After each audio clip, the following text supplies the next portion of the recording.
कौन है वो एक?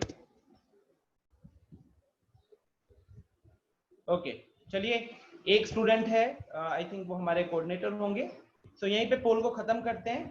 अब पोल का हिसाब कुछ ऐसा है कि 7 लोगों ने पार्टिसिपेट किया, जिसमें से आपको रिजल्ट अभी आपके स्क्रीन पे दिख रहा होगा, जिसमें से 4 स्टूडेंट्स ने ऑप्शन सी मार्क किया है, 2 ने ऑप्शन बी मार्क किया और एक ने लास्ट ऑप्शन मार्क किया।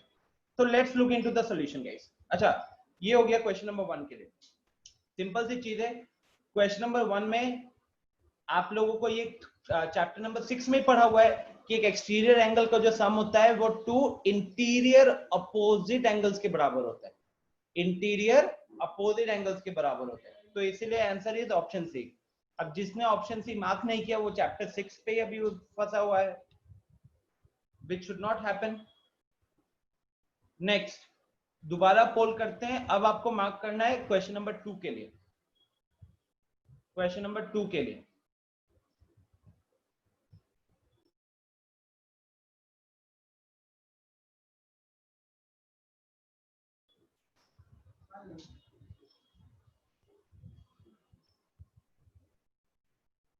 एक स्टूडेंट अभी भी बचा हुआ है। सिंपल सा क्वेश्चन है, अ ट्रायंगल कैन हैव व्हाट? चलो सबने पार्टिसिपेट किया है। एक ने ऑप्शन ए मार्क किया है। मैं आप लोगों के स्क्रीन पे रिजल्ट्स ले आता हूं। तो देखिए, आप अपने स्क्रीन पे रिजल्ट्स देख सकोगे। अभी 6 लोगों ने ऑप्शन डी मार्क किया है और एक ने ऑप्शन ए मार्क किया है। ठीक है,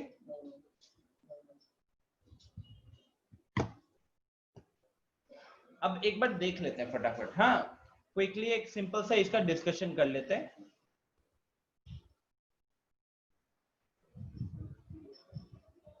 अ triangle can have 2 right angles? No, क्योंकि अगर उसके 2 एंगल 90 डिग्री हो गए तो तीसरा तो 0 हो जाएगा, और तीसरा 0 होगा तो फिर वो ट्रायंगल नहीं बनेगा। तो this is not possible. 2 obtuse angles, now you know that obtuse angle का मतलब होता है 90 से ज्यादा। अब अगर 2 एंगल 90 से ज्यादा हो गया तो उन दोनों का सम तो 180 से ज्यादा हो गया। जबकि एक ट्रायंगल के तीनों एंगल्स का सम कितना होता है? तीनों एंगल्स का सम होता है 180। तो this is not possible. All angles more than 60 degree. All angles more than 60 degree मतलब मान लो कि अगर हम तीनों को 61 डिग्री 61 डिग्री 61 डिग्री लेते हैं तो तीनों का सम हो गया 183 degree, which is again not possible. Two acute angles मतलब दो एंगल्स लेस देन 90, दोनों लेस देन 90 इज पॉसिबल, क्योंकि तीसरे के बारे में कोई कमेंट नहीं किया है। तो this becomes our answer. So this should be the answer यार।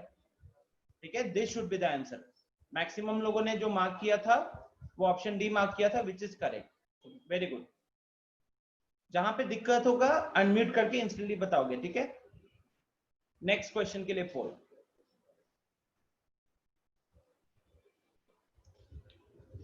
क्वेश्चन नंबर 3 के लिए मार्क करो पोल में।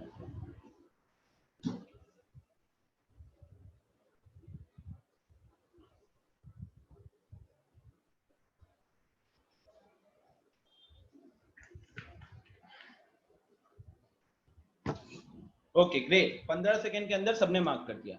एंड करते हैं। सबने ऑप्शन सी मार्क किया, interior angles of a pentagon. अब आप लोगों ने क्लास 8 में पढ़ा हुआ था, क्वाड्रिलेटरल चैप्टर था आपका, जिसके अंदर ये बोला गया था कि sum of all the angles of a क्या कहते हैं उसको, polygon is n into N minus 180 into 180 into n minus 2। ठीक है, क्योंकि पेंटागन है, पेंटागन के 5 साइज होते हैं, तो यहाँ पे n की वैल्यू आप 5 रखोगे तो आपको मिलेगा 180 इंटू 3। 180 इंटू 3 आपका हो गया 540 डिग्री। ठीक है, इसलिए ऑप्शन सी।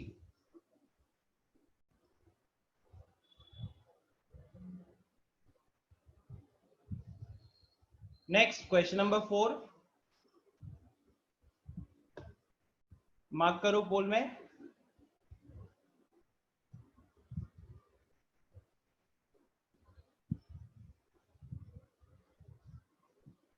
एक कौन लीव कर गया?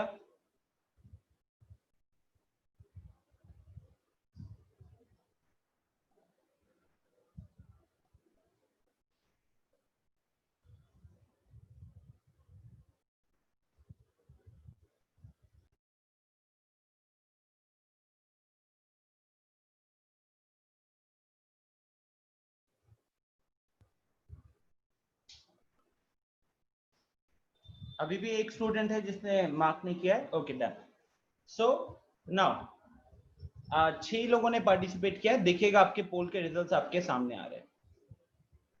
तो 6 लोग थे, 6 में से 3 ने ऑप्शन डी मार्क किया. 50% लोगों का कहना है ऑप्शन डी, 2 लोगों का कहना है ऑप्शन ए एंड एक का कहना है ऑप्शन बी. ठीक है. So now let's come to the question. Question कह रहा है कि if one angle of a triangle is equal to the sum of two other two angles, फिर उसे क्या बोलेंगे. Right. So let me just open the white board.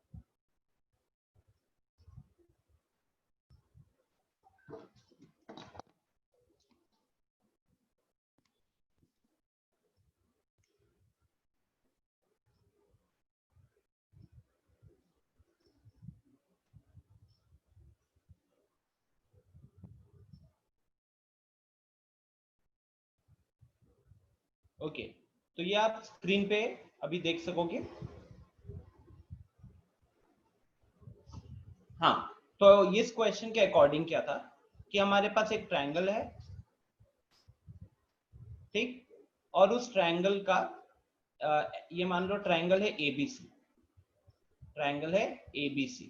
तो according to question एक एंगल जो है, मान लो दैट इज एंगल ए. तो एक एंगल का जो वैल्यू है that is equal to the sum of other two angles. ठीक है. तो angle A is equal to angle B plus angle C हो गया. राइट. अब एंगल सम प्रॉपर्टी लगाते हैं. एंगल सम प्रॉपर्टी, एएसपी लिख रहा हूं शॉर्ट में एंगल सम प्रॉपर्टी के लिए. अब एंगल सम प्रॉपर्टी क्या होता है. वो कहता है कि angle A plus angle B plus angle C is equal to 180 degree. अब यहां पे मैं क्या करता हूं, मैं b प्लस सी के जगह पे क्या रिप्लेस कर सकता हूं, एंगल ए रख सकता हूं. So angle A plus angle A is equal to 180 degrees हो गया. और यहां से कौन है, प्लीज म्यूट कर लो खुद को. फराज म्यूट करो. सो 2 times of angle A becomes 180 degrees. You can divide 2 from both the sides, by which you get angle A is equal to 90 degree. ठीक है. एक एंगल 90 डिग्री आ गया. अब एक ट्रायंगल में अगर एक एंगल 90 डिग्री होता है तो उसको हम क्या बोलते हैं, हम उसे बोलते हैं राइट एंगल ट्रायंगल. ठीक है. Right angle triangle. So question number 4 का सही आंसर होगा ऑप्शन डी. 50% लोगों ने ऑप्शन डी मार्क किया था और बाकियों ने अलग मार्क किया था. तो I hope this will clear your doubts. Okay guys. Last question is slightly trickier than the previous questions, so let's have a poll for that as well.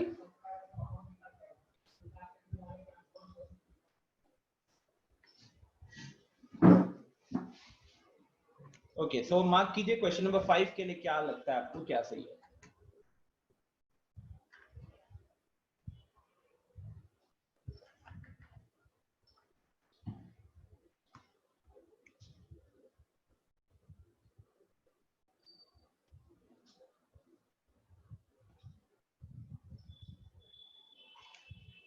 Vinayak, internet का इशू ठीक नहीं हुआ क्या आपके वहां पे?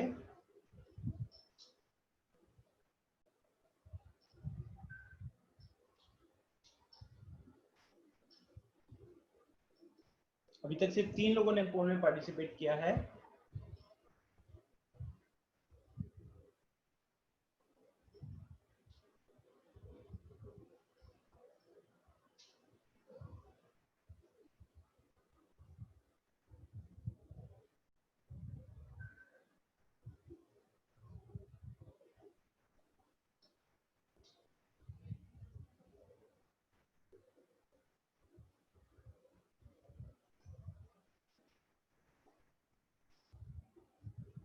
सो आउट ऑफ 7 पीपल पूरा बराबरी का खेल चल रहा है. 6 लोगों ने अभी तक मार्क किया है.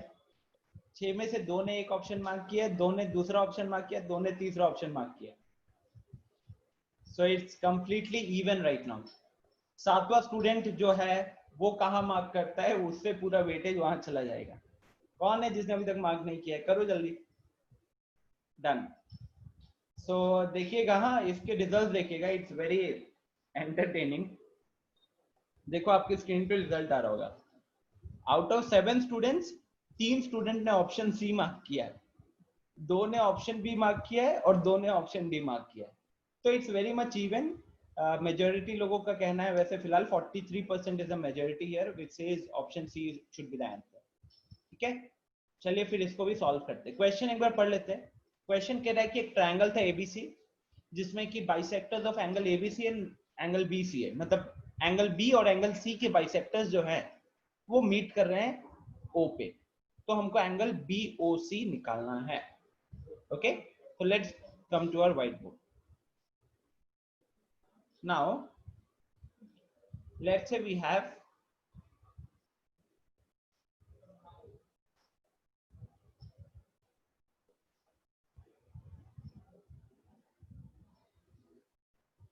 ठीक है, let's say this is our triangle। अब यहाँ पे ये एंगल ए है, ये एंगल बी है और ये एंगल सी है। अब मेरे को बाइसेक्टर, बाइसेक्टर क्या होता है कोई बता सकता है? What is angle bisector? Angamya, हाँ शिखर बोलो। Which divide the angle into two parts. Exactly, a line segment which divides an angle into two parts, two equal parts बोलोगे आप, ठीक है, more accurate, two equal parts।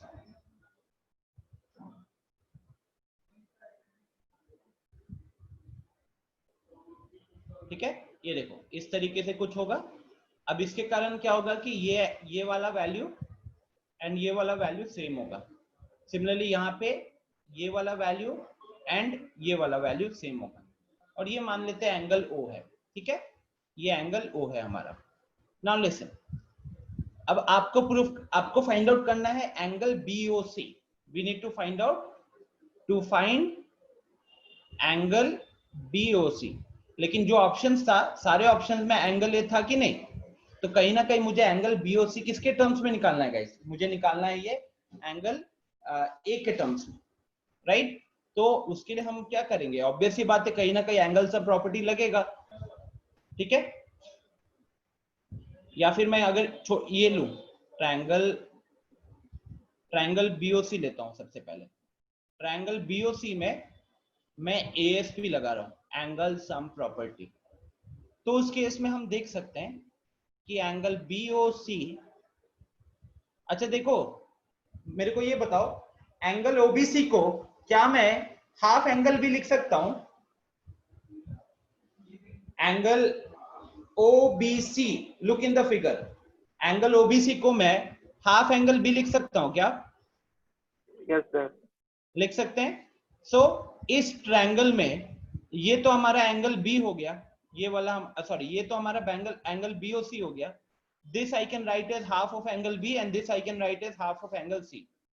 So angle BOC plus half of angle B plus half of angle C is equal to 180 degree.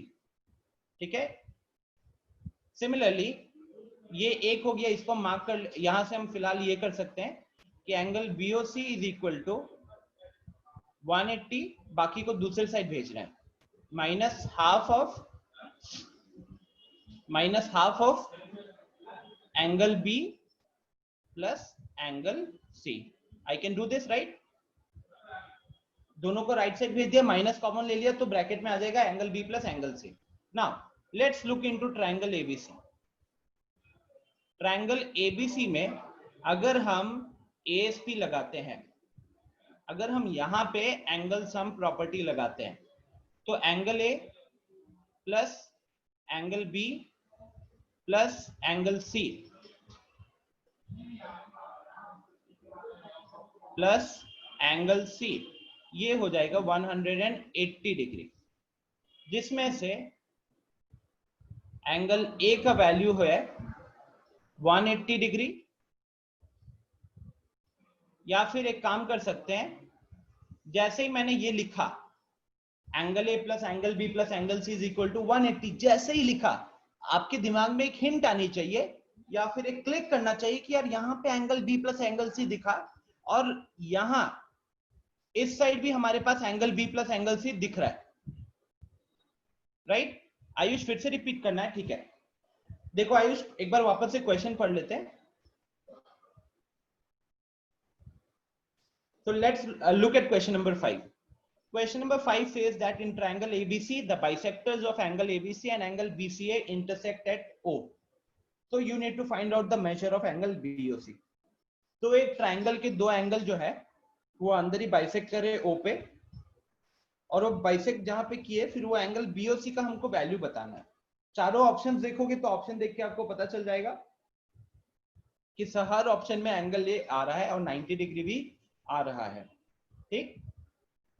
Now देखिए solve कैसे किए। ये triangle बनाया, ये हमारे बाइसेक्टर हो गए, एंगल बी का बाइसेक्टर और एंगल सी का बाइसेक्टर। हमको इसमें से निकालना है एंगल बीओसी। अब एंगल बीओसी में देखो मैंने लगाया इस ट्रायंगल में, ये छोटे वाले ट्रायंगल में मैंने लगाया एंगल सम प्रॉपर्टी। तो वहां पे दिस इज एंगल बीओसी, ये वाला एक एंगल ले लिया गया, ठीक है। नाउ ये वाला एंगल भी लेना था, but since it is a bisector, so I can say that angle OBC is half of angle B. Yes or no, Ayush? Angle OBC is half of angle B. I can say this or not? अगर वो bisector दिया हुआ है तो कह सकते हैं, right. Similarly angle C को मैं हाफ ऑफ एंगल C लिख सकता हूं, OCB को हाफ ऑफ एंगल C लिख सकता हूं, ठीक है। तो इसीलिए यहाँ पे लिखा triangle BOC plus half angle B plus half angle C is equal to 180 degrees. उसमें से ये वाला जो दो टर्म है ना, इसको मैं राइट साइड भेजने गया, इक्वेशन के राइट साइड भेजा। इक्वेशन के राइट साइड भेजेंगे तो माइनस साइन जाएगा दोनों पे, तो मैंने माइनस हाफ को कॉमन ले लिया। तो ब्रैकेट में क्या आएगा, angle B plus angle C। Bracket खोलते तो क्या होता, minus half angle B minus half angle C, यही होता ना, ठीक। सो नाउ अब यहाँ पे लगा कि हम यहाँ पे रुक गए, क्योंकि हमको तो BOC निकालना था और हमको निकालना था एंगल A के टर्म में, और हमारे पास 90 डिग्री होना चाहिए। अभी हमारे पास यहाँ 180 डिग्री दिख रहा है और यहाँ पे angle B plus angle C दिख रहा है। तो इसके लिए हम क्या करेंगे, इसके लिए हम एक बार वापस से चलते हैं इस बड़े वाले ट्रायंगल पे, क्योंकि बड़े वाले ट्रायंगल पे अभी तक हमने एंगल सम प्रॉपर्टी नहीं लगाया था। अब बड़े वाले ट्रायंगल ABC ट्रायंगल पे जब एंगल सम प्रॉपर्टी लगाया, जिसको मैंने यहाँ पे ASP लिखा है, तो angle A plus angle B plus angle C दिख गया 180 डिग्रीज। जैसे ही मैंने ये लिखा, मेरे को इंस्टेंटली क्लिक करना चाहिए कि यार angle B plus angle C यहाँ दिख रहा है और यहाँ पे भी दिख रहा है, तो क्या मैं यहाँ से angle B plus angle C का वैल्यू उठा लूं। तो angle B plus angle C का यहाँ से वैल्यू उठाऊंगा तो वो आएगा 180 degrees minus angle A। Angle P plus angle C का वैल्यू निकालूंगा तो वो आएगा 180 डिग्रीज माइनस एंगल A। यहाँ पे angle B plus angle C की जगह पे उसको मैं पुट कर देता हूं। बात समझ में आ रही है। इसके जगह पे जब आप इसे पुट करोगे ब्रैकेट में, यहाँ पे आ जाएगा 180 डिग्री माइनस एंगल A। तो जब ब्रैकेट ओपन करोगे यहाँ पे,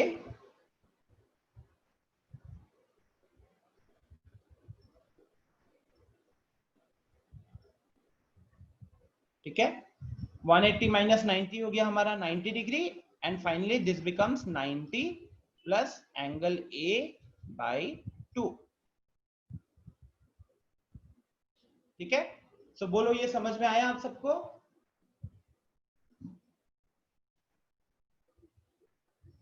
इसको ज्यादा से हम क्या लिखते हैं, हम इसको लिख लेते 1, इसको 1 मार्क करते और यहाँ पे हम लिख देते ब्रैकेट में using 1, using 1।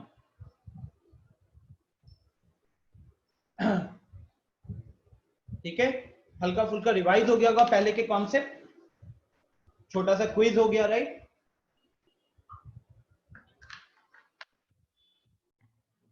So let's start with the topic। अच्छा अभी तक मेरे को 3 लोगों से यस आया है, बाकियों को कोई दिक्कत है क्या? फराज, विनायक, अगम्या, अंशु, शिखर। शिखर ने तो बता दिया, ठीक है, ओके ग्रेट। चलिए फिर अब हम बढ़ते हैं अपना आगे।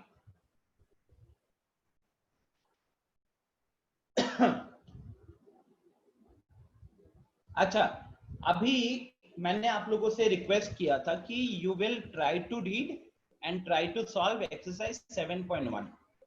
ये 7.1 भी नहीं, मैंने आपको बोला था कहां तक रीड करना है आपको, पहले 5-6 पेजेस को रीड करना है, राइट?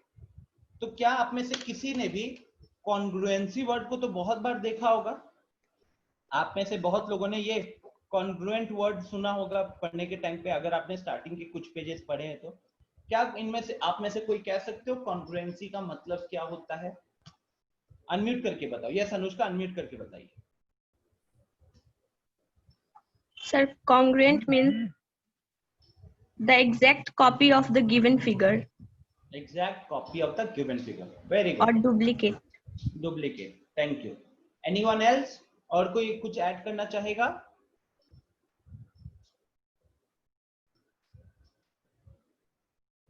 आप अपना हैंड रेस करके कर सकते हो। यस बताओ। Congruency means when two figures are equal in their shape and size. When two figures are equal in their shape and size, तो हम उन दोनों को congruent बोलते हैं। Very good, thank you Shikhar. अगम्या, do you want to participate? अगम्या ने लिखा a figure true copy of other figure, very good। Vinayak बताइए, हैंड रेस किए हो। If two of they are exactly one exactly same second of. Very good Vinayak. मुझे लेकिन कुछ समझ में नहीं आया क्योंकि इंटरनेट का इश्यू था एंड आपकी आवाज बहुत ब्रेक हो रही थी, बट आई नो आपने सही आंसर किया होगा। Very good. तो चलिए फिर शुरू करते हैं डिस्कशन से, ठीक है? देखो गाइस, चैप्टर का नाम है ट्रायंगल्स, तो कहीं ना कहीं ट्रायंगल्स के साथ डील करेंगे। लेकिन जैसे कि मैंने आपको पिछले क्लास में आपको बताया था कि मेनली इस चैप्टर में आप कॉन्ग्रुएंसी ऑफ ट्रायंगल्स के साथ डील करोगे, कॉन्ग्रुएंसी ऑफ ट्रायंगल्स के साथ डील करोगे, ठीक है? अब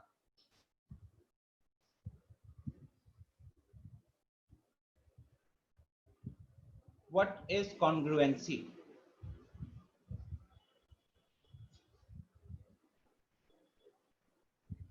ठीक है,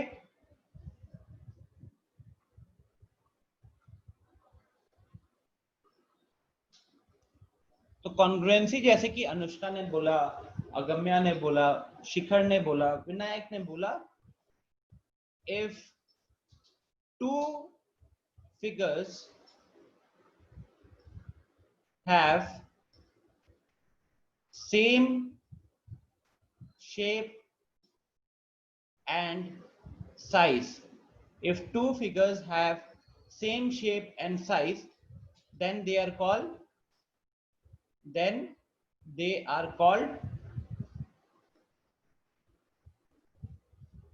congruent figures। उसी को हम बोलते हैं congruent figures, ठीक है? जैसे कि एग्जाम्पल के तौर पे अगर मैं दो सर्कल बनाऊं, यस एनीवन, कोई कुछ कहना चाहता है?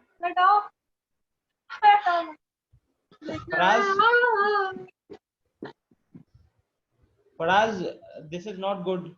आपका भी वहां पे अनम्यूट हुआ, फिर वहां से गाने की आवाज आई।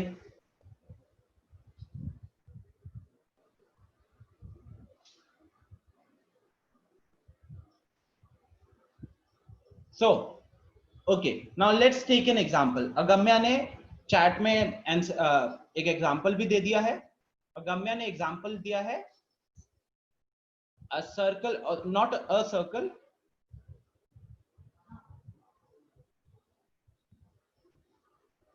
two circles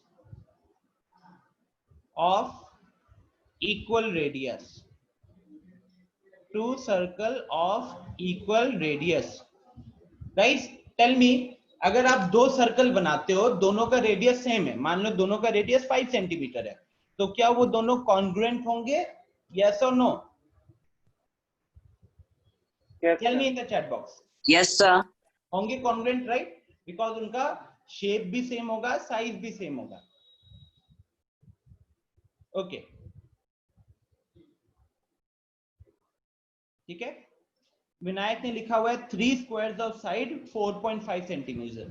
तो अगर मैं यहाँ पे 3 स्क्वायर्स ड्रॉ करूं और हर स्क्वायर का जो साइड है 4.5 सेंटीमीटर होगा, तो अगेन वो भी कॉन्ग्रुएंट होंगे। अच्छा, मेरा एक क्वेश्चन है आप सबसे, a circle of radius 5 centimeter and another circle, अरे यार, and another circle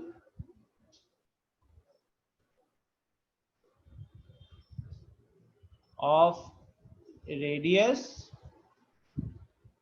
15 centimetre.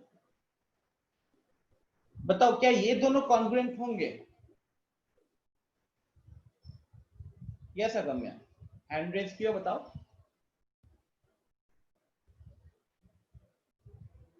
No sir. नहीं होंगे, क्यों नहीं होंगे? सर क्योंकि एक का रेडियस 5 सेंटीमीटर है और दूसरे का 15 सेंटीमीटर है। हाँ, तो ऐसा कह सकते हैं क्या कि they have the same shape,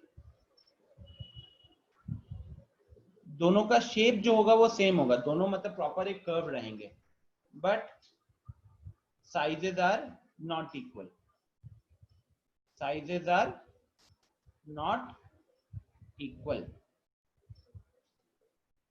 ठीक है, समझ रहे हो ना? देखो क्या होता है कि दो फिगर्स कॉन्ग्रुएंट होने के लिए उनका शेप भी सेम होना चाहिए और साइज भी सेम होना चाहिए। जैसे कि हमने लिया दो सर्कल, दोनों अगर 5-5 सेंटीमीटर का है तो दोनों का शेप सेम है, कर्व है, और दोनों के साइजेस भी सेम है क्योंकि रेडियस सेम है। यहाँ पे एक सर्कल का रेडियस है 5 सेंटीमीटर, दूसरे का रेडियस है 15 सेंटीमीटर। तो इस केस में क्या है ना कि उनका शेप, कोई भी सर्कल उठाओगे तो उसका शेप सेम होता है, लेकिन यहाँ पे साइजेस अलग अलग हो गए, राइट? साइजेस अलग अलग हो गए। दूसरा वेरिफिकेशन क्या कर सकते हो जानते हो, जो अनुष्का ने चैट में बताया कि अगर दो फिगर्स कॉन्ग्रुएंट होंगे, अगर दो फिगर्स कॉन्ग्रुएंट होंगे तो उनको ना एक के ऊपर दूसरा रख सकते हो। जैसे आप अपना लेफ्ट हैंड के ऊपर राइट हैंड रखते हो, ठीक है, जैसे आप देखो लेफ्ट हैंड के ऊपर जैसे राइट हैंड रखोगे तो ये पूरा कवर कर गया ना, पूरा कवर कर गया, तो मैं ये कह सकता हूँ कि this part and this part are congruent because इनका शेप भी सेम है, साइज भी सेम है, राइट? तो ये पूरा कवर कर गया। अब जैसे अनुष्का कह रही थी कि सर जो 15 सेंटीमीटर वाला सर्कल है उसको, या फिर जो 5 सेंटीमीटर वाला सर्कल है, अगर हम वो 15 सेंटीमीटर वाले सर्कल के ऊपर रखेंगे तो 15 सेंटीमीटर वाले सर्कल को पूरा कॉपी नहीं कर पाएगा, right? Yes Shikhar, you can call it symmetric. Vinayak ने बोला है कि so we can say that congruence criteria requires both shape and size to be equal. So finally आपके दिमाग में क्या क्लियर होना चाहिए guys, that congruence criteria requires both shape and size to be equal. जैसे कि मैं बात करूं, मान लो कि मैंने अपना सेलफोन लिया और मैंने लिया सेलफोन लिया और ये पैड लिया, ठीक है, जिस पे अभी मैं लिख रहा हूं, तो इसका शेप देखोगे और फोन का शेप देखोगे, दोनों का शेप सेम है, दोनों का शेप सेम है, रेक्टेंगल जैसा है, लेकिन इसका साइज बड़ा है, उसका साइज छोटा है। ओके, तो आई होप आपको कॉन्ग्रुएंट फिगर्स पहचानना तो पता चल गया होगा। अगर आपको दो चीजें आपके सामने रख दी जाए तो आप इजीली बता सकोगे कि वो कॉन्ग्रुएंट है या नहीं है। ओके, आगे बढ़ते हैं फिर।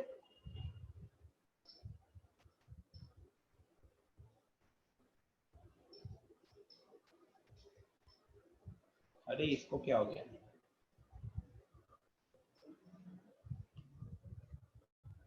Okay, so now congruence of triangles.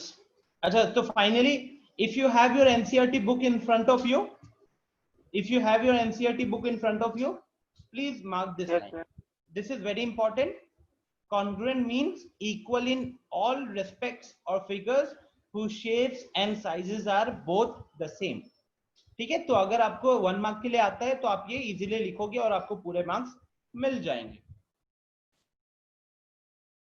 ये जैसे कि दो स्क्वायर्स दिख रहा है आपको, ये दोनों स्क्वायर्स क्लियरली दिख रहा है कि they are of the same shape, तो they will be congruent to each other. ठीक है, यहां पे देख सकते हैं हम ये चार जो शेप्स है, क्या ये चारों शेप्स एक दूसरे के साथ कॉन्ग्रुएंट है? So I can see here yes. Ayush क्या कहना चाहोगे, बोलो। No sir. यहाँ पे नहीं होंगे। अच्छा, what about the first one and the fourth one? What about the first square and the fourth square? होंगे ना कॉन्ग्रुएंट, मतलब we don't have the exact value but उनका शेप और साइज ऑलमोस्ट सेम दिख रहा है, राइट? तो अभी हम कह सकते हैं कि जो फर्स्ट वाला स्क्वायर है और फोर्थ वाला स्क्वायर है they are congruent in shape. लेकिन बाकी कोई भी कंपैरिजन करोगे जैसे फर्स्ट वाले का सेकंड वाले के साथ, तो दे आर नॉट कॉन्ग्रुएंट। ये बड़ा है, सेकंड वाले का थर्ड वाले के साथ नॉट कॉन्ग्रुएंट, क्योंकि थर्ड वाला बड़ा दिख रहा है क्लियरली। थर्ड वाले को फोर्थ वाले के साथ कंपेयर करोगे, again not congruent because third वाला बड़ा दिख रहा है। ठीक है, वही चीज यहाँ पे लिखा हुआ है, the squares in figure 4 is congruent to the one given in figure 1। ठीक है, this is how you will identify the congruency of shapes। अब सबसे इंपॉर्टेंट चीज, अगर आपसे मैं पूछूं how will you identify that two triangles are congruent, क्या बोलोगे? how will you identify that the two triangles are congruent?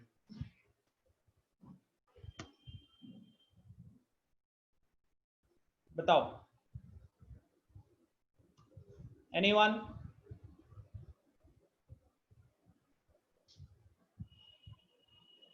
Anshu, do you want to say something?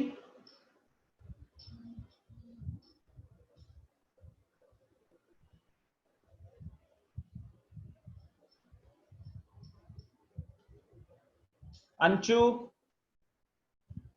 No Anushka, Yes, अभी तो क्राइटेरिया हमने डिस्कस नहीं किया ना, तो बस सिंपल सा बताओ कि हाउ विल यू से।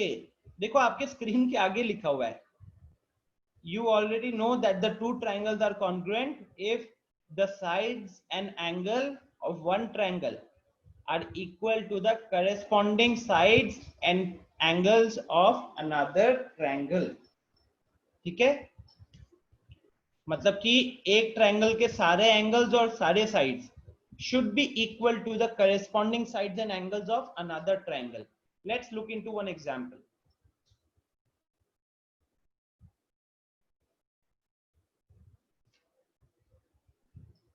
मानो कि मैं सबसे पहले यहाँ पे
ओके, सो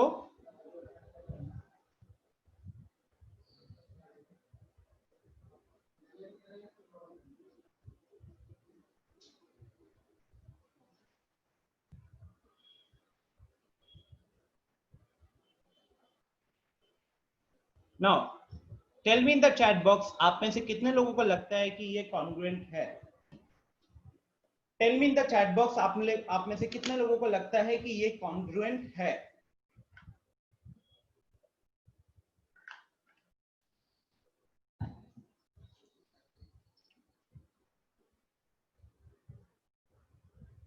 देख रहे हो ना, एक है ट्रायंगल एबीसी, दूसरा है ट्रायंगल पीक्यूआर। क्या चीज डेफिनेशन क्या होता है? How do you identify that the two triangles are congruent? You say that if all the angles and sides of one triangle are equal to the corresponding sides and angles of another triangle, then they are congruent to each other. तो उस definition से जो अभी NCERT में हमने देखा, उस definition से क्या लगता है ये कॉन्ग्रुएंट होगा? Please tell me in the chat box. सोचो, 10-20 सेकेंड का टाइम लो, फिर बताओ।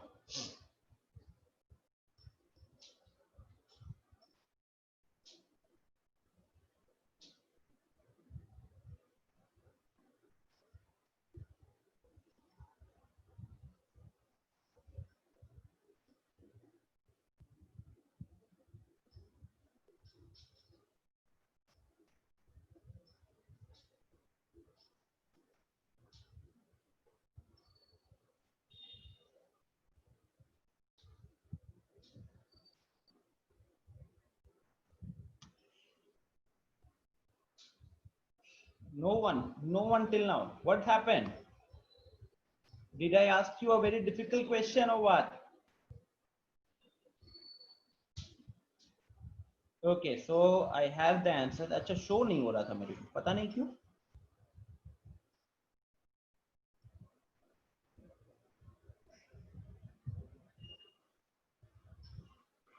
ओके ओके ओके, आप लोगों के मैसेजेस आए थे, मुझे शो नहीं हुआ था।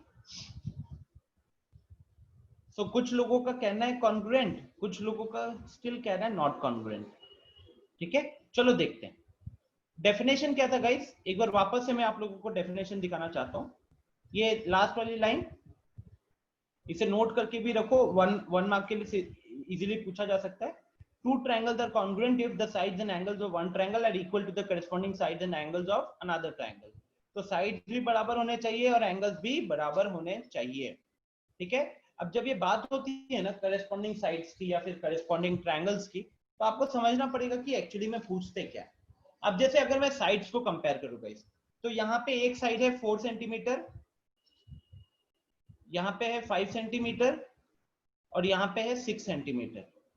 अगर मैं इसकी बात करूं दूसरे ट्रायंगल की, तो यहाँ पे भी वही है, 4 सेंटीमीटर का साइड दिख तो रहा है, भले ही वो आपके लेफ्ट में नहीं, अब वो आपके राइट में दिख रहा है। यहाँ पे 4 सेंटीमीटर एबीसी के लेफ्ट में था, यहाँ पे 4 सेंटीमीटर पीक्यूआर के राइट में। That does not matter, I just need equal sides. तो आई हैव इक्वल साइड्स। जैसे 5 सेंटीमीटर एबीसी में हमको नीचे की तरफ दिख रहा था, पीक्यूआर में भी नीचे की तरफ दिख रहा है। एबीसी हम में 6 सेंटीमीटर हमको राइट साइड में दिख रहा था, पीक्यूआर में लेफ्ट साइड में दिख रहा है। That is not a problem. Sides तो बराबर हो गए, तो साइड्स का कंडीशन तो ट्रू हो गया यार, साइड्स का कंडीशन ट्रू हो गया, लेकिन अभी भी एंगल्स का कंडीशन बचा हुआ है। तो अब ये एंगल्स के कंडीशन को देखते हैं। एंगल्स कैसे पहचानोगे जानते हो? कि वो करेस्पॉन्डिंग एंगल्स जो कहते हैं, तो यहाँ पे जो 40 डिग्री का एंगल दिख रहा है वो किसके ऑपोजिट दिख रहा है आपको? एबीसी ट्रायंगल में 40 डिग्री का एंगल आपको किस साइड के ऑपोजिट में दिख रहा है? 4 सेंटीमीटर के ऑपोजिट दिख रहा है कि नहीं? देखो, इसके ऑपोजिट दिख रहा है। तो यहाँ पे 4 सेंटीमीटर 40 डिग्री के ऑपोजिट दिख रहा है, 5 सेंटीमीटर के ऑपोजिट में 60 डिग्री दिख रहा है, एंड 6 सेंटीमीटर के ऑपोजिट में 80 डिग्री एंगल दिख रहा है। अब हमारे पास, अगर हम कह रहे हैं कि हमारा करस्पॉन्डिंग एंगल भी इक्वल होना चाहिए ना, तो यहाँ पे भी वही साइड के ऑपोजिट में वही वाला एंगल होना पड़ेगा, उसी साइड के ऑपोजिट में वही वाला एंगल होना पड़ेगा। तो 4 सेंटीमीटर के ऑपोजिट में ये हमको दिखा कितना, देखो इस ट्रायंगल में 4 सेंटीमीटर के ऑपोजिट में हमको क्या दिख रहा है? 40 डिग्री वाला एंगल दिख रहा है। 5 सेंटीमीटर के ऑपोजिट में 60 डिग्री वाला एंगल दिख रहा है, एंड 6 सेंटीमीटर के ऑपोजिट में हमको 80 डिग्री वाला एंगल दिख रहा है।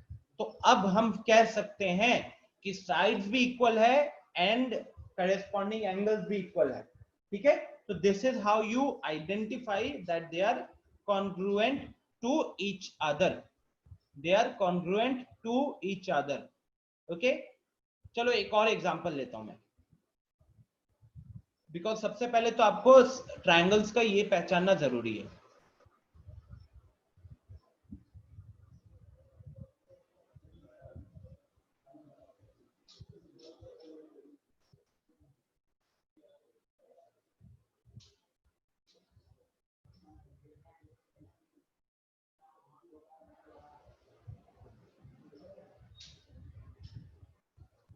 Just assume that they both are triangles, एक है ट्रायंगल एबीसी, एक है ट्रायंगल पीक्यूआर, ठीक है। यहां पे एंगल है 40, यहां पे एंगल है 50 और यहां पे एंगल है 90। यहां पे भी सेम रखता हूं 40, 50 and 90. Now my question to you would be, guys, tell me, sides के बारे में कुछ नहीं दिया, साइड्स के बारे में कोई इंफॉर्मेशन नहीं है, आप अप्रोक्सीमेट नहीं करोगे, तो just look at the two triangles, look at the values of the angles given and tell me, are they congruent? Are they congruent, guys?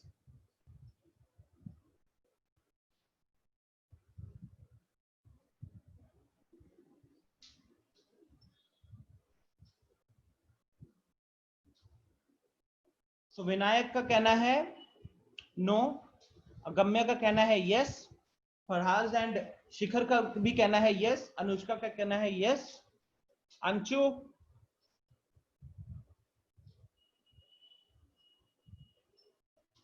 Okay सब मतलब एक स्टूडेंट ने नो कहा है, बाकी सब ने यस कहा है, and the correct answer is no. The correct answer is no because सबसे पहली चीज, भले ही आपको ये देखने में सेम टाइप के दिख रहे होंगे, सेम साइज के दिख रहे होंगे, बट मैंने आपको बोला था कि साइजेस के बारे में कोई इंफॉर्मेशन नहीं दिया, आप अप्रोक्सीमेट नहीं करोगे। तो अगर आपने अपना आंसर सिर्फ एंगल के बेसिस पे किया है, so let me tell you, if you have the angles of two different triangles, अगर आपको दो अलग अलग ट्रायंगल्स के तीनों एंगल्स दे दिए जाए और अगर तीनों एंगल्स इक्वल भी दिख रहे हो ना, तो भी they cannot be congruent to each other, never. How come? Listen, let's say ये साइड कंस्ट्रक्शन किया है ना आप लोगों ने, क्लास 8 में कंस्ट्रक्शन किया है, 30 डिग्री कैसे बनाते हैं, 50 डिग्री, 60 डिग्री, ये सब कैसे बनाते हैं आपको पता है ना। तो मानो कि ये देखो, रीजन समझने की कोशिश करना, हाँ। मान लो कि आपने ये क्यूआर लाइन सेगमेंट बनाया, ठीक है, आपने यहाँ पे क्यूआर लाइन सेगमेंट बनाया, ठीक, एंड यहाँ पे फिर आप क्यू पे 50 डिग्री बना रहे हो, आप कॉपी करना चाहते हो इसको, आप इसको कॉपी करना चाहते हो, आपने क्यू पे 50 डिग्री बनाया, इजीली बन जाएगा ना, कोई दिक्कत तो होगी नहीं, प्रोटेक्टर लगा के भी बना सकते हो। तो क्यू पे आपने 50 डिग्री बनाया, अब वो 50 डिग्री बनाकर आप लाइन को कहीं पे खींच एक्सटेंड कर दिए, ठीक,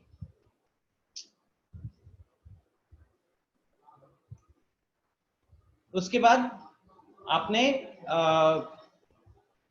क्या कहते हैं, आर पे 90 डिग्री बनाया, आर पे 90 डिग्री बनाकर आपने मान लो इसको एक्सटेंड कर दिया, ओके। ये घर पे भी आप इस एक्टिविटी को ट्राई कर सकते हो। तो ये अगर 50 डिग्री आपने अपना प्रोटेक्टर से बनाया, ये आपने 90 डिग्री अगर अपने प्रोटेक्टर से बनाया, ठीक है, this will not be actually 90, मैंने बस रफ वैल्यू लगाई है। तो अगर आप अपने प्रोटेक्टर से इसको 50 डिग्री बनाते हो, इसको 90 डिग्री बनाते हो, तो ऑब्वियस सी बात है कि ये वाला जो वैल्यू होगा, ये वाला जो वैल्यू होगा वो एंगल सम प्रॉपर्टी से आप निकाल लोगे, एंगल सम प्रॉपर्टी से आप निकाल लोगे, क्योंकि यहाँ 50 है, यहाँ 90 है, तो ये 50 प्लस 90 कितना हो गया, 180 हो गया, 140 हो गया। तो 180 में से जब सब्ट्रैक्ट करोगे तो आपको कितना मिलेगा, आपको मिलेगा 40 डिग्रीज, ठीक है, 40 डिग्रीज मिलेगा। तो ऑटोमेटिकली हमें ये पता चल गया कि ये वाला एंगल कितने का होगा, ये वाला एंगल 40 डिग्रीज का होगा। Now my question to you, imagine या फिर सोचने की कोशिश करो, ये जो QR लेंथ था, इसके ऊपर क्या हमने फोकस किया, क्या हमने इसका लेंथ को BC के बराबर बनाने की कोशिश की, नहीं ना। आप ये थोड़ा सोच सकते हो, कंस्ट्रक्शन का नॉलेज यूज करो जो आपने थोड़ा मोड़ा कंस्ट्रक्शन किया है, कि ये तो QR का लाइन सेगमेंट चाहते तो आप 5 सेंटीमीटर का भी बना सकते थे, चाहते तो 10 सेंटीमीटर का भी बना सकते थे, चाहते तो 50 सेंटीमीटर का भी बना सकते थे, उसके बाद Q पे 50 डिग्री बना सकते थे इजीली, एंड R पे 90 डिग्री बना सकते थे। फिर वो जहां पे भी मीट करते, ऑब्वियसली कहीं ना कहीं मीट करेंगे, उस पॉइंट को हम P का नाम दे देते और हमारा एंगल P वहां से 40 डिग्री आ जाता। तो आप थोड़ा सा सोचने की कोशिश करो कि एंगल्स तो सेम आ गया, लेकिन क्या उस और शेप, दोनों ट्रायंगल का शेप था, शेप सही आ गया, लेकिन क्या उस केस में साइजेस सेम होते उनके? क्या उस केस में उनके साइजेस सेम होते? Tell me, just imagine this scenario, try to use your experience guys. मानो ये छोटा सा क्यूआर बनाया, ये थोड़ा सा बड़ा क्यूआर बनाया, आप इतना तो समझ ही पा रहे हो ना कि आप यहाँ पे इजिली 50 डिग्री बना सकते हो, यहाँ पे इजिली 90 डिग्री बना सकते हो प्रोटेक्टर से, यहाँ पे भी आप इजिली 50 डिग्री बना सकते हो, यहाँ पे 90 डिग्री बना सकते हो, और फिर उस लाइन को एक्सटेंड कर दोगे तो जहां भी मीट करेगा वो पी आ जाएगा। बट क्या वो दोनों के साइजेस सेम होंगे? अनुष्का, शिखर एंड आयुष का कहना है नो। बाकी लोग? अंशु का कहना है नो। अगम्या, क्या उनके साइज सेम होंगे? एंगल्स तो इक्वल आ गए, लेकिन साइजेस कभी सेम होंगे? नहीं होंगे ना। तो एक चीज क्या सीखा आपने कि अगर आपके पास दो ट्रायंगल हैं और दोनों के एंगल्स इक्वल इक्वल दिख रहे हैं तो जरूरी नहीं कि वो कॉन्ग्रुएंट होंगे, राइट? तो इसी के ऊपर एक क्वेश्चन भी पूछ सकता हूं मैं आपसे, सिंपल सा क्वेश्चन है, मेरे को आप लोग इसका वो बताना, चैट बॉक्स में बताना। Two equilateral triangles are always congruent. Two equilateral triangles are always congruent. Tell me true or false. Tell me true or false, guys. Chat box में बताओ.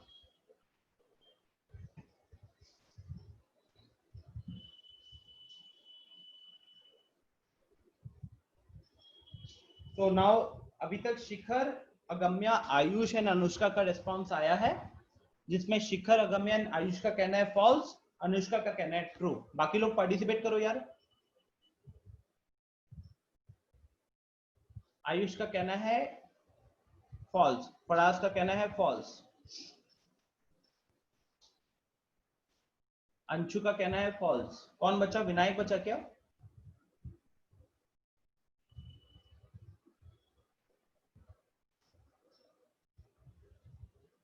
विनायक बचा है, शायद इंटरनेट का इशू होगा। नाउ अभी हमने क्या देखा था गाइस प्रीवियस स्लाइड में, कि अगर हम दो ट्रायंगल देख रहे हैं जिनमें एंगल सेम है लेकिन वो कॉन्ग्रुएंट नहीं होते, अभी देखा था ना। क्यों नहीं कॉन्ग्रुएंट है? क्योंकि हमको उनका एक भी साइड के बारे में कोई इंफॉर्मेशन नहीं है। We need to have at least the information of one side. Okay, तो यहां पे भी तो कुछ वैसा हो सकता है ना। इमेजिन करो यार, इक्विलैटरल ट्रायंगल क्या होता है? Definition, Anushka, what is the definition of an equilateral triangle? What is the definition of an equilateral triangle? Tell me.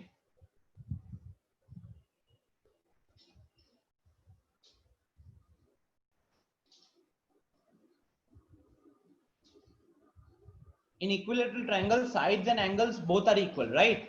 So let's say I'm making an equilateral triangle.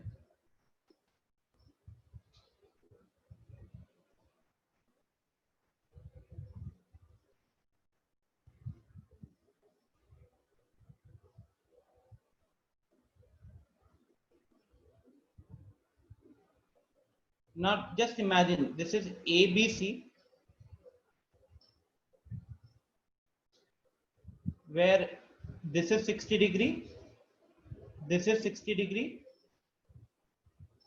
and this is 60 degree. Okay,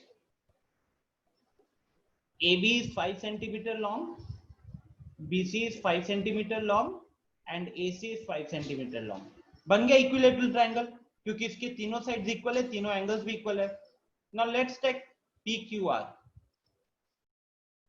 छोटा बनाया है तो let's say this is 2 centimetre, 2 centimetre, 2 centimetre, और यहां पे भी तीनों angle हो गया 60 डिग्री, 60 डिग्री एंड 60 डिग्री। अब बताओ क्या ये दोनों कॉन्ग्रुएंट होंगे? दोनों ही इक्विलैटरल ट्रायंगल है, क्योंकि यहाँ पे AB BC AC का लेंथ 5 सेंटीमीटर है, तीनों एंगल 60 डिग्री है। यहाँ पे पी क्यूब क्यू आर और पी आर 2 सेंटीमीटर ईच है और उसके तीनों एंगल्स भी 60 डिग्री है, राइट। तो अनुष्का दिखा क्या ये चीज, that both of them are, दोनों ही इक्विलेटरल ट्रायंगल का डेफिनेशन सेटिस्फाई कर रहे हैं। दोनों ही इक्विलेटरल ट्रायंगल है, एबीसी भी इक्विलेटरल ट्रायंगल है, पीक्यूआर भी इक्विलेटरल ट्रायंगल है, but are they congruent? Are they congruent here? No ना, बिकॉज शेप तो दोनों का ट्रायंगल बन गया, साइजेस सेम नहीं आए, साइजेस सेम नहीं आए। आई कि नहीं बात समझ में?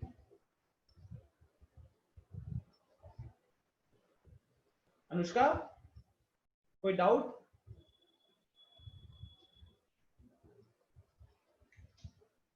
No, Anushka, I'm saying that two equilateral triangles. I'm just saying two equilateral triangles. ठीक है? I understand. I think आप थोड़ा सा मतलब कि कह सकते हो कि मैंने ही शायद नहीं लिखा अच्छे से. I'm just saying that any two equilateral triangles. ठीक है? मान लो अगर मैं यहाँ पे any word लगा देता, फिर तो आंसर फॉल्स होता ना?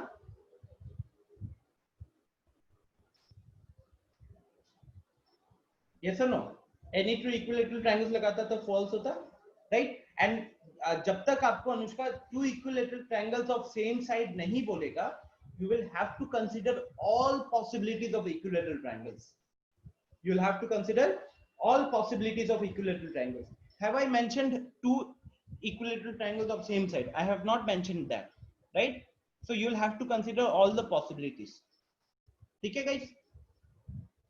चलो, तो छोटा मोटा डिस्कशन हो गया यहाँ पे। अब हम अपन जाते हैं थोड़े से रूल्स के ऊपर। अच्छा, ये सब आपने पढ़ लिया होगा, मैं डायरेक्टली शुरू करता हूं। अच्छा, यहाँ पे एक सिंपल सी चीज लिखी हुई है, लुक एट दिस पार्ट।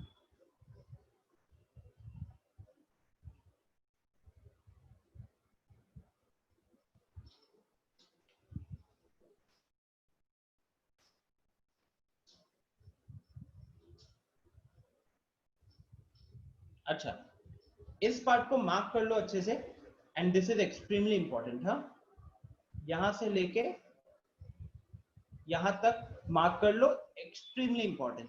ये हर बच्चे के दिमाग में क्लियर होना चाहिए क्या कह रहा है, हर बच्चे के दिमाग में क्लियर होना चाहिए। क्या लिखा है पढ़ लेते एक बार।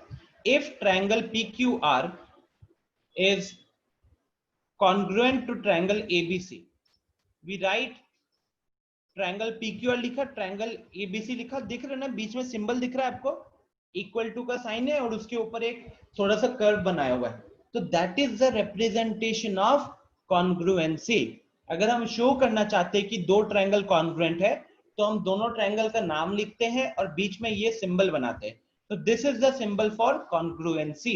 ओके, नाउ देखो क्या लिखा है, notice that when PQR is notice that when PQR is congruent to triangle ABC, then sides of PQR fall on corresponding sides of ABC, and so is the case for angles. मतलब PQR के जो sides है ना, वो ABC के sides के ऊपर गिरते हैं। इसका मतलब हुआ PQ को exactly AB कवर करेगा, QR को exactly BC कवर करेगा, and RP को exactly CA कवर करेगा। Let me draw this on the board so that आपको ये चीज समझ में आ जाएगी। PQR and ABC,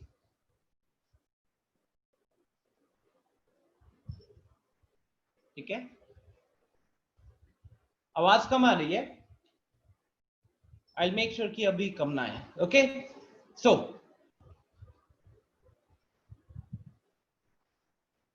देखो,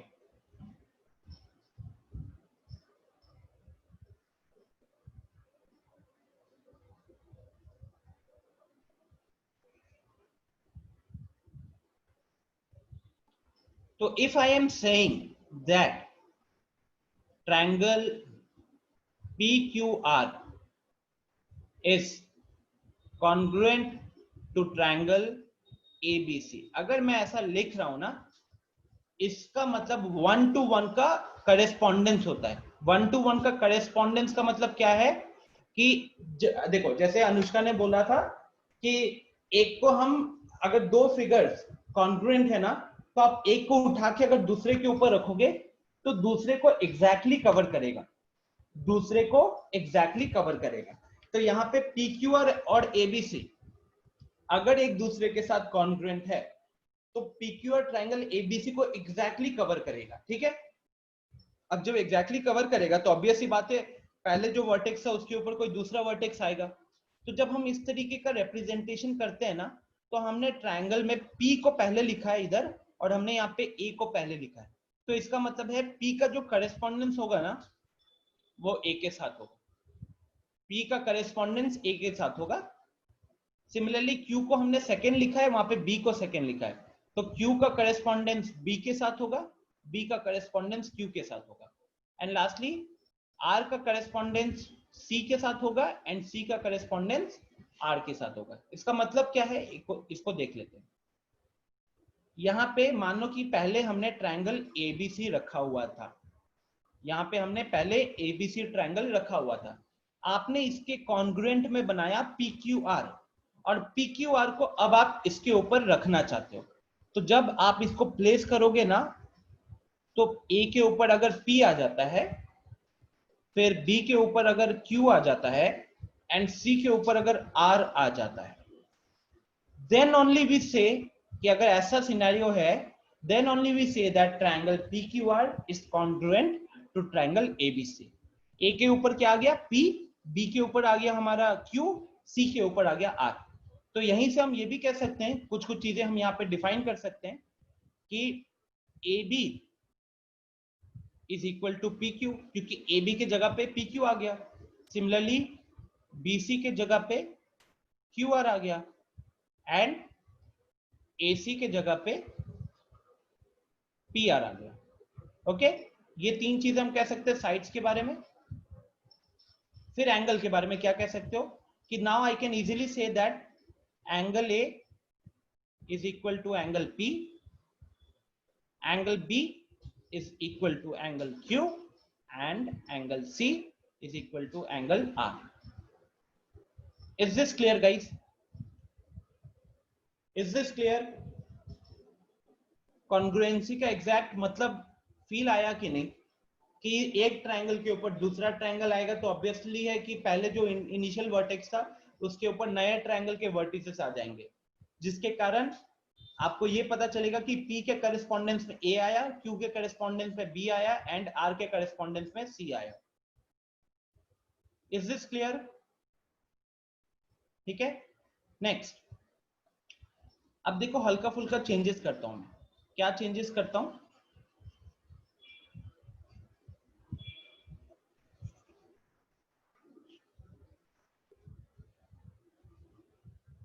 देखिए यहां पे मैंने लिखा था PQR congruent to ABC. Now just imagine if I am writing RPQ congruent to ABC. अब बताओ पॉइंट टू पॉइंट कॉन्ग्रुएंस क्या होगा? A के करेस्पॉन्डिंग में कौन सा पॉइंट आएगा? अगर आप मान लो कि ABC ट्रायंगल के ऊपर अब आप रखना चाहते हो तो A के ऊपर क्या आएगा बताओ?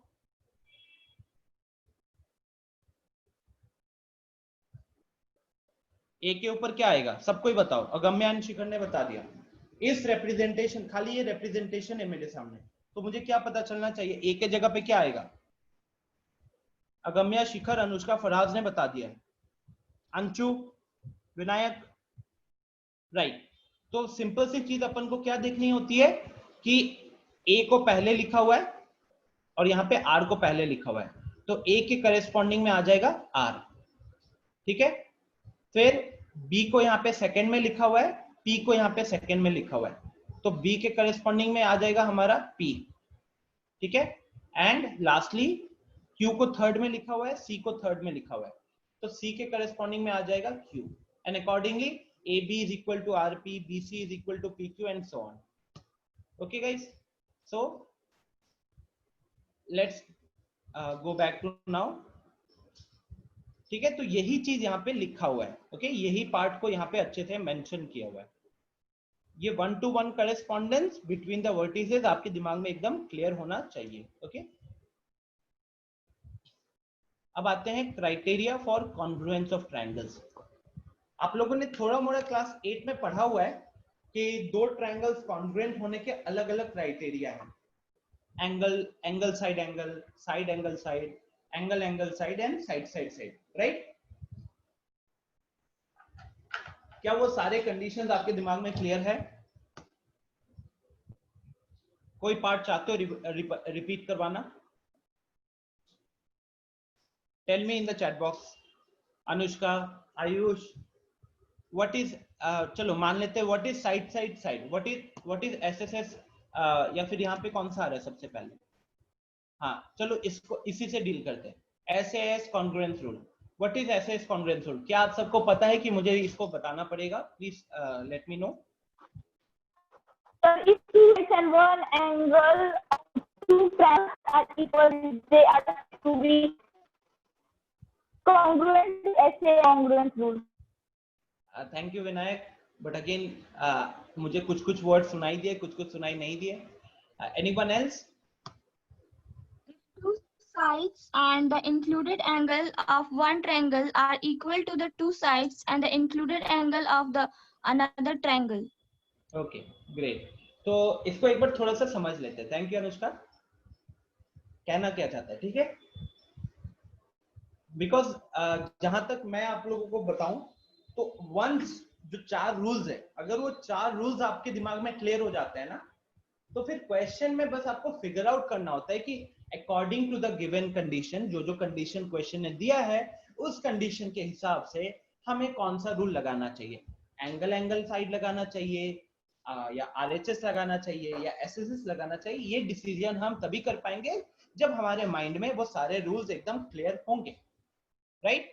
So let's start with the first rule, which is angle side angle, ASA.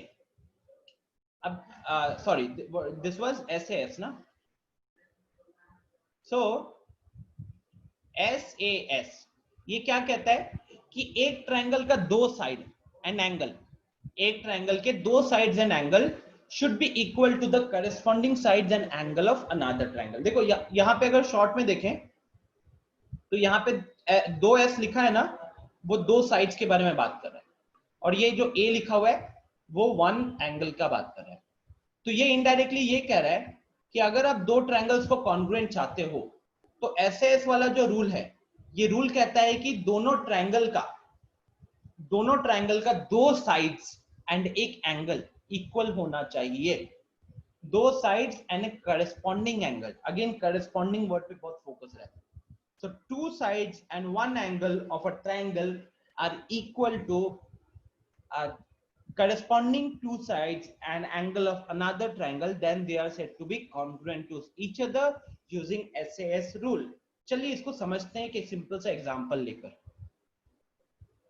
I will draw 3-4 triangles and आप लोगों से पूछा जाएगा फिर कि कौन से congruent होंगे using SAS rule. ठीक है? इस तरीके से आपके दिमाग में वो चीज क्लियर हो जाएगा.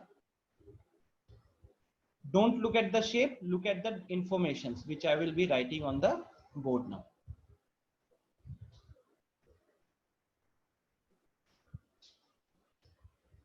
Okay, so I am going to write two sides and one angle.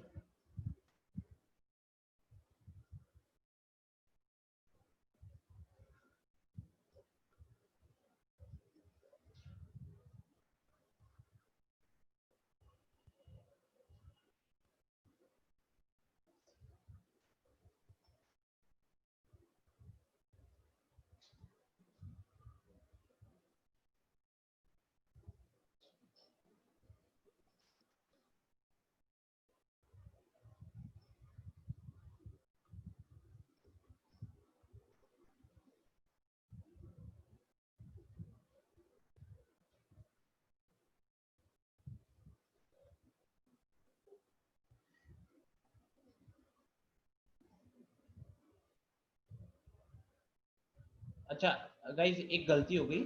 ये जो 50 डिग्री लिखा हो ना, तो ये मानो कि 50 डिग्री यहाँ पे लिखा हो. ये 50 डिग्री लिखा हूं, ये इस वाले एंगल के लिए लिखा हूं, ये 50 डिग्री इस वाले एंगल के लिए लिखा हूं। सिमिलरली यहाँ पे भी लिख देते हैं 50 degree. Okay, now this is figure A, figure B, figure C and figure D.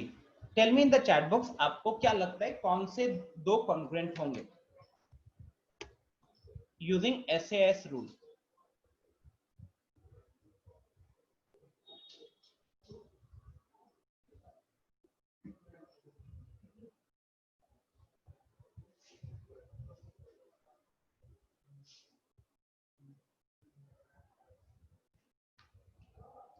Think, चार शेप्स, चार अलग अलग फिगर्स हैं, आपको क्या लगता है कौन से दो using SAS rule are SAS, ठीक है, SAS रूल, कौन से दो एक दूसरे के साथ कॉन्ग्रुएंट होंगे?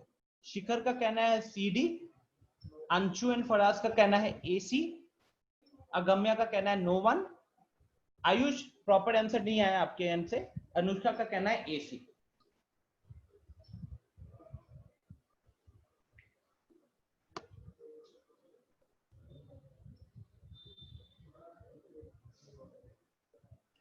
आयुष का कहना है AB।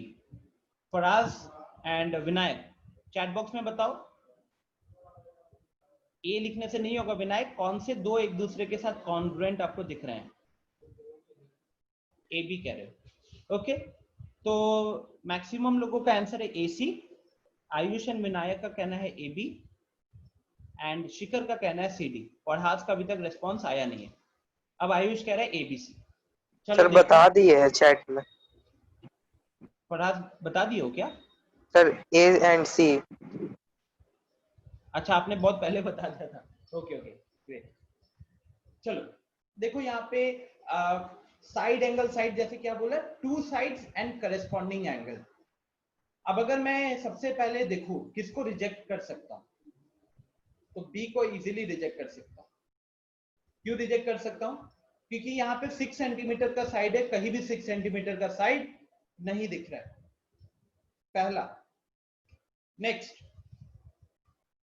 एंगल तो हर जगह सेम है, मान लो कहीं पे मैं 50 डिग्री के जगह 60 डिग्री लगाता, आप उसको भी हटा सकते थे।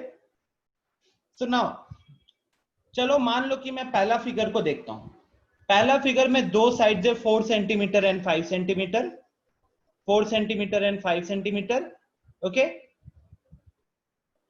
एंड उसके बीच में, उसके बीच का जो एंगल है दैट इज 50 डिग्री। 4 सेंटीमीटर और 5 सेंटीमीटर का जो साइड है उसके बीच का एंगल है 50 डिग्री, राइट। तो अब अगर मैं SAS रूल लगाना चाहता हूं तो मुझे भी इसी तरीके से दो साइड चाहिए होंगे, जिनमें एक साइड का वैल्यू 4 सेंटीमीटर, एक का वैल्यू 5 सेंटीमीटर, और उसके बीच का एंगल को ही 50 डिग्री होना पड़ेगा, तभी जाकर मैं कह सकता हूं कि SAS रूल लगेगा, तभी जाके कह सकता हूं कि SAS रूल लगेगा। आई बात समझ में? सो फिगर बी को तो ऑलरेडी हटा दिया है, फिगर सी को देखो। तो यहाँ पे दो साइड है 4 सेंटीमीटर का, 5 सेंटीमीटर का, और इनके बीच वाला जो एंगल है उसको भी मैंने 50 डिग्री बोला हुआ है।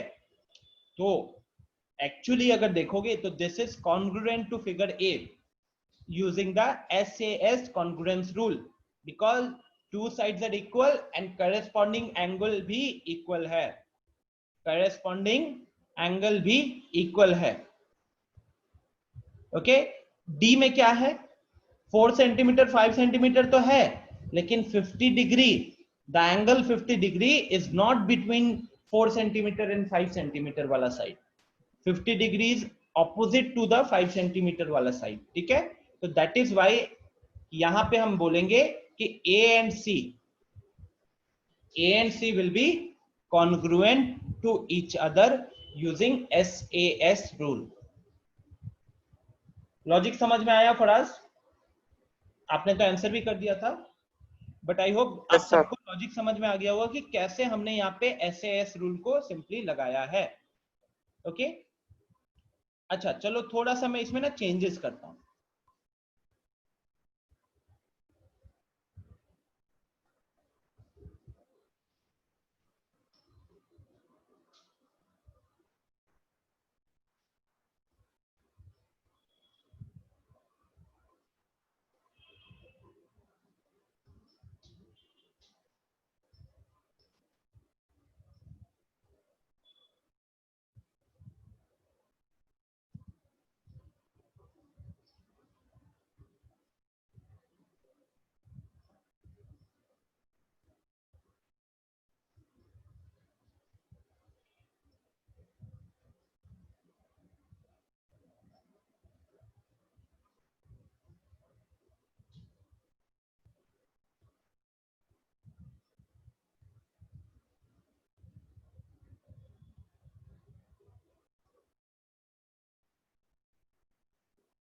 ओके ये 70 डिग्री है। हाँ ये थोड़ा सा छोटा लिखने के चक्कर में ठीक से नहीं लिख पाया, 70 डिग्री है।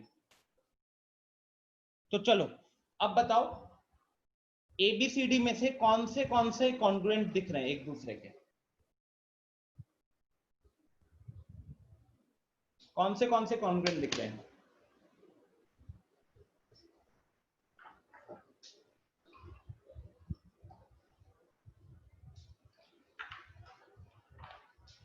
Think and then tell me in the chat box.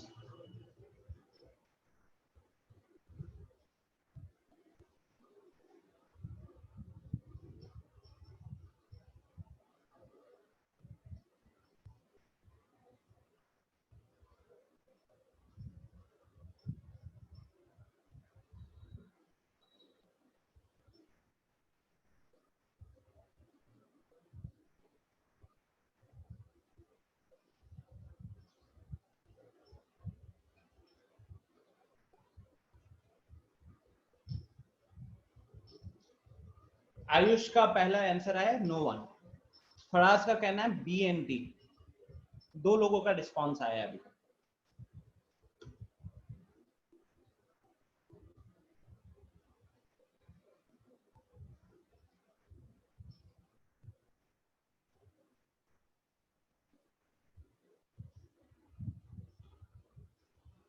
बाकी लोग, शिखर का रिस्पॉन्स आ गया नो वन। 3 लोगों का रिस्पॉन्स आ चुका है, अभी भी 4 बचे हुए हैं।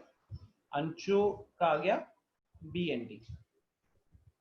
अगम्या पेंडिंग है, अनुष्का एंड विनायक। अनुष्का का कहना है ABC, अगम्या का कहना है नो वन, विनायक आप बचे हुए हो।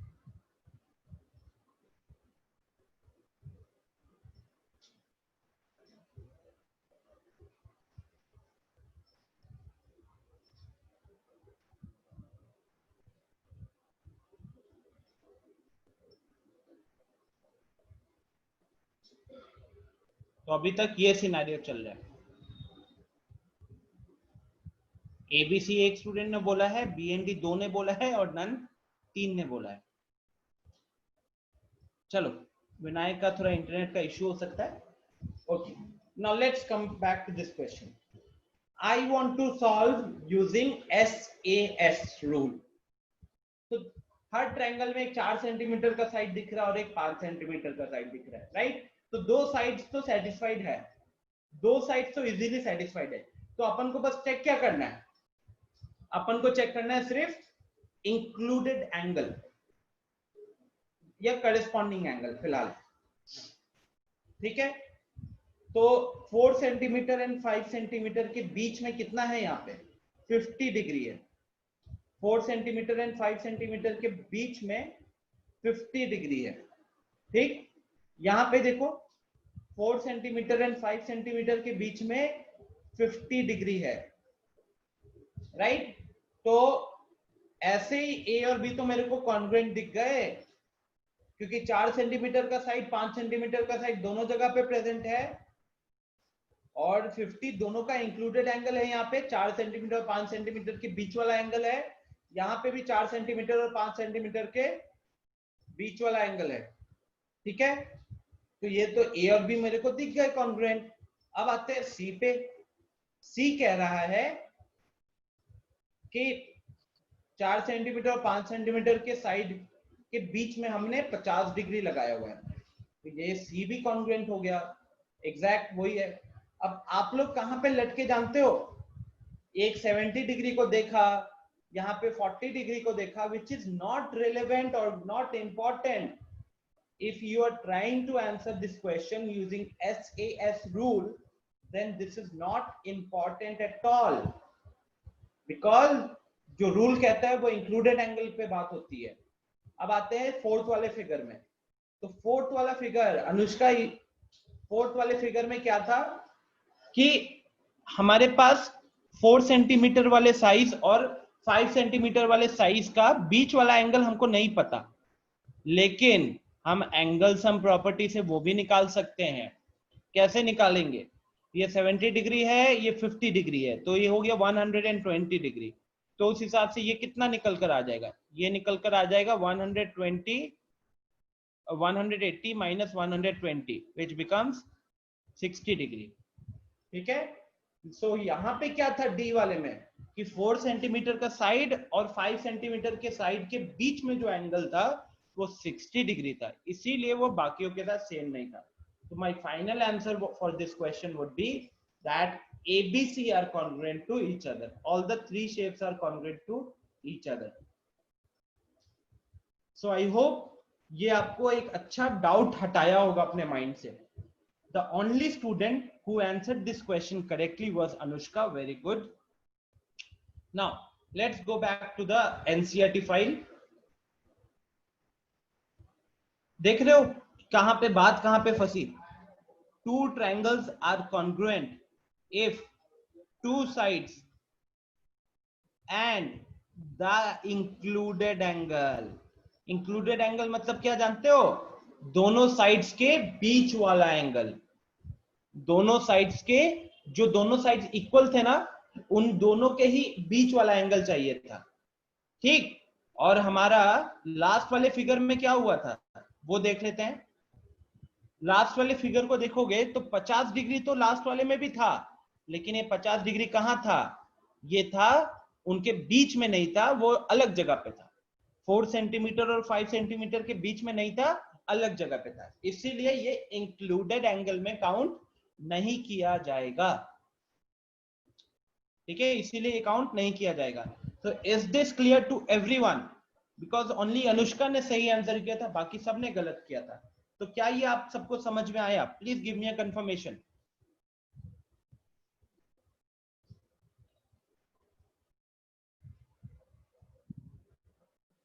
ठीक है, तो इस चीज को प्लीज आप लोग अच्छे से ध्यान रखिएगा कि एसएएस रूल में इंपॉर्टेंट चीज क्या है? दो साइड से बराबर दिखना चाहिए, लेकिन जिस एंगल को आप इक्वल करना चाहते हो ना, वो एंगल दोनों साइड्स के बीच में होना चाहिए, इंक्लूडेड एंगल होना चाहिए।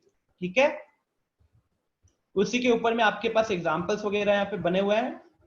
अच्छा, टेल मी, क्या कहते हैं, इसके बाद अभी कोई क्लास है क्या आपकी?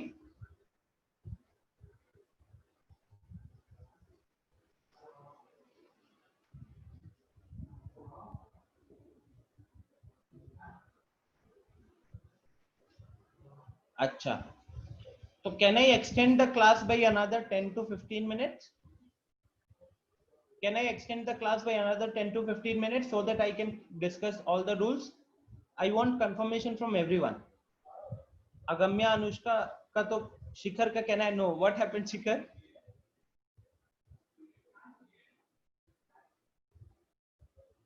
Ten to 15 minute. शिखर, कोई प्रॉब्लम है तो बताओ, क्या प्रॉब्लम है? Anshu, Farhaz, please give me a confirmation.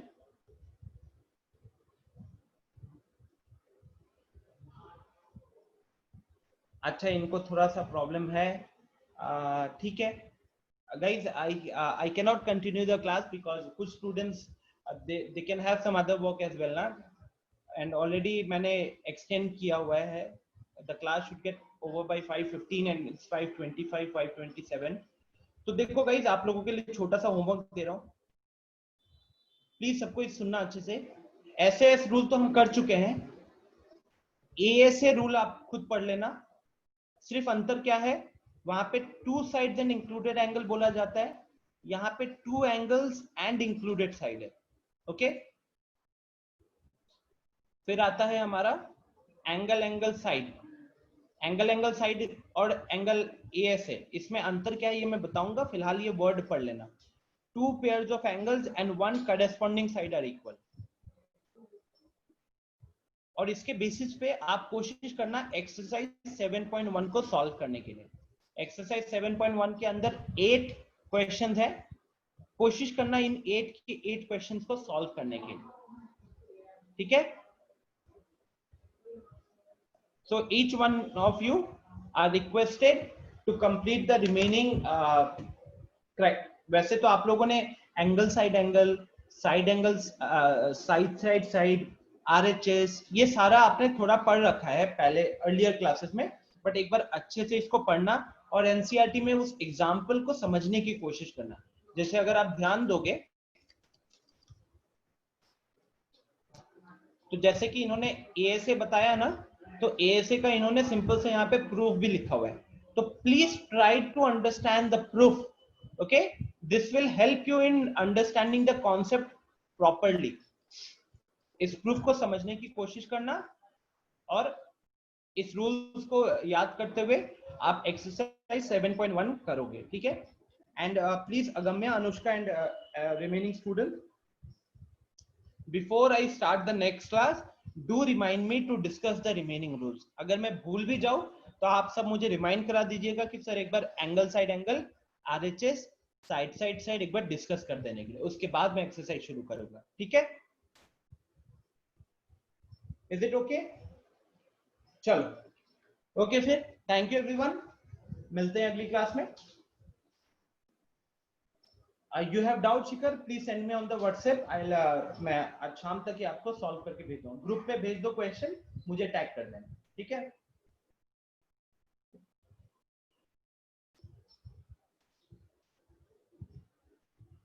so क्या डाउट है Shikhar? Is it related to maths और is it related to other thing, कुछ अलग चीज?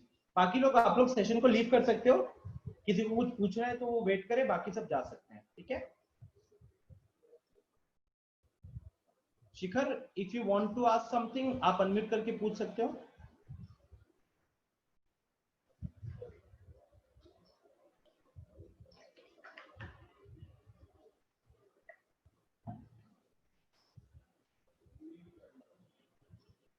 You cannot differentiate between basic and standard maths. क्या दिक्कत क्या है उसमें?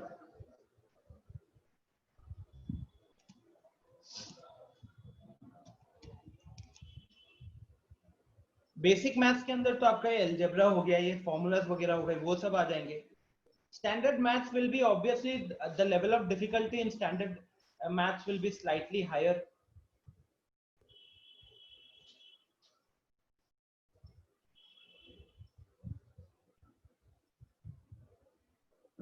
देखो, आप उसके बारे में बात कर रहे हो क्या कि 10th में लोग मतलब मैथ्स का लेवल थोड़ा सा अपना आसान कर सकते हैं? वो चीज थी ना जहाँ पे लोग डिसाइड करते हैं कि मैथ्स मतलब they don't want to go to the science stream. मान लो कि 10th के बाद कोई साइंस स्ट्रीम में नहीं जाना चाहता, तो फिर उसको उस लेवल का मैथ्स का रिक्वायरमेंट नहीं होता है. ठीक है, तो उस केस में वैसे कैंडिडेट के पास अब एक ऑप्शन आ गया है कि वो लोग बेसिक मैथ्स को फॉलो करेंगे. बट अगर कोई साइंस स्ट्रीम में जाना चाहता है तो फिर उसे वो स्टैंडर्ड मैथ्स उसे लेना पड़ेगा. मान लो अगर आप 10th के बाद आर्ट्स लेना चाहते हो, तो आर्ट्स में क्या होता है कि मैथ्स एकदम बेसिक वाला चाहिए होता है, बहुत बेसिक वाला, और आगे जाके BA वगैरह जो करते हैं वहां पे भी मैथ्स की कुछ खास यूज नहीं होती है. तो इन दो सिनेरियोज दे उन लोगों के लिए बेटर होगा कि they go with basic maths. But अगर आप मान लो आगे जाकर लेट्स से 11th में साइंस लेते हो, तो in that case go with standard maths. बस इतना ध्यान में रखो और इससे ज्यादा कुछ डाउट सोचने की जरूरत नहीं है. बताओ शिखर. सर स्टैंडर्ड मैथ सर मतलब कि बहुत ज्यादा हार्ड होता है क्या? मतलब कि नहीं शिखर, ओलंपियाड लेवल नहीं ओलंपियाड लेवल का नहीं होता. स्टैंडर्ड मैथ्स क्या होता है जानते हो? आपके घर पे किसी ने 10th का बोर्ड्स दिया है क्या, या आपके जान पहचान में दिया है? आपके जान पहचान में तो दिया होगा आसपास.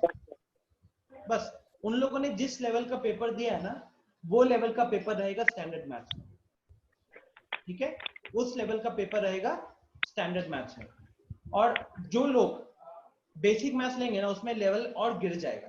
तो मानो कि मैंने अपने टाइम पे जो 10th का एग्जाम दिया है, या आपके जान पहचान में जिसने इस साल 10th का एग्जाम दिया या पिछले साल 10th का एग्जाम दिया, उन लोगों के लिए जो लेवल रहा है ना स्टैंडर्ड मैथ्स में, आगे आपके लिए भी वही लेवल रहेगा.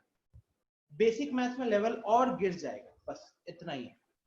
ठीक है, तो I think you should go with standard maths because you are a good student. And आपको मतलब इस साल के बच्चों ने जो पेपर में जो लेवल दिया ना, वही लेवल है. या आपके कोई सीनियर, आपके घर पे कोई भाई बहन ने जिसने 10th के मैथ्स का जिस टाइप का लेवल था, उसी लेवल का मैथ्स रहेगा स्टैंडर्ड मैथ्स में. ठीक है, मतलब सर एनसीईआरटी और कोई रेफरेंस बुक मिला? हाँ देखो, एनसीईआरटी कोई रेफरेंस बुक मतलब एनसीईआरटी से ऊपर नहीं जाएगा, कोई बिल्कुल ऊपर नहीं जाएगा. आधे से ज्यादा क्वेश्चन तो एनसीईआरटी के ही रहेंगे। बात समझ में आ रही? अब देखो एनसीईआरटी में होते हैं ना कुछ मुश्किल क्वेश्चन होते हैं, तो आपके स्टैंडर्ड मैथ्स वाले पेपर में वो मुश्किल क्वेश्चन रहेंगे, और जो मुश्किल क्वेश्चन होते हैं उनको हटा दोगे तो बेसिक मैथ्स में बाकी क्वेश्चन आएंगे। ठीक है, आपका प्लान क्या है? 10th के बाद क्या प्लान है?